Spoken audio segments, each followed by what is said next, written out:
Ajuda diária, leitura da Bíblia Sagrada, livro de Marcos, capítulo 3. A cura da mão atrofiada. E outra vez entrou na sinagoga e estava ali um homem que tinha uma das mãos mirradas. E estava observando se curaria no sábado para acusarem. E disse ao homem que tinha a mão mirrada: Levanta-te e vem para o meio. E perguntou-lhes: É lícito no sábado fazer bem ou fazer mal? Salvar a vida ou matar? E eles calaram-se.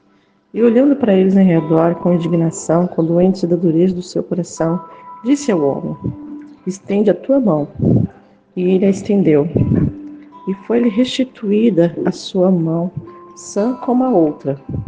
E tendo saído os fariseus, tomaram logo conselho com os herodianos contra ele, procurando ver como mataria. Retirou-se Jesus com seus discípulos para o mar, seguiu uma grande multidão da Galiléia e da Judéia, e de Jerusalém, da Itumeia, de além do Jordão e de perto de Tiro e de Sidom. Uma grande multidão que, ouvindo quão grandes coisas fazias, vinha ter com ele. E ele disse aos seus discípulos que ele tivessem sempre pronto um barquinho junto dele por causa da multidão, para que não o oprimissem. Porque tinha curado a muitos, de tal maneira que todos quanto tinham algum mal se arrojavam sobre ele para lhe tocarem. E os espíritos imundos, vendo, prostravam-se diante dele e clamavam, dizendo: Tu és o Filho de Deus. E ele os ameaçava muito para que não se manifestasse. E subiu ao monte, e chamou para si o que ele quis, e vieram a ele. E nomeou 12 para que estivesse com ele, e os mandasse a pregar. E para que tivesse o poder de curar as enfermidades, expulsar os demônios.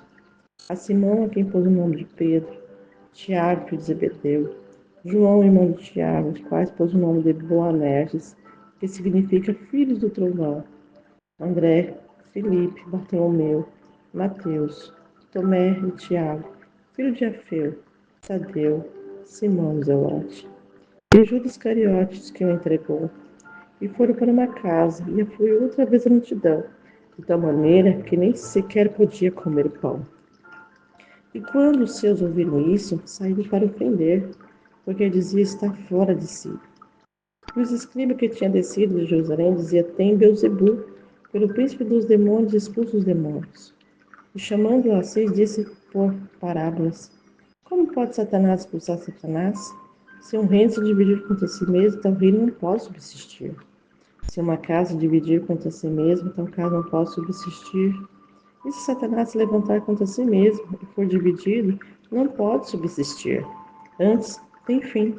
Ninguém pode roubar os bens do valente, entrando em sua casa, se primeiro não amarrar o valente. Então roubará a sua casa. Na verdade, vos digo que todos os pecados serão perdoados aos filhos dos homens, e de toda sorte de blasfêmia com que blasfemarem. Qualquer, porém, que blasfemar contra o Espírito Santo, nunca obterá perdão, mas será réu do eterno juízo. Porque dizia: tem espírito imundo. Chegaram então seus irmãos e sua mãe, e estando fora, mandaram-me chamar. E a multidão estava sentada ao redor dele, e disseram: Eis que tua mãe e teus irmãos te procuram, e estão lá fora.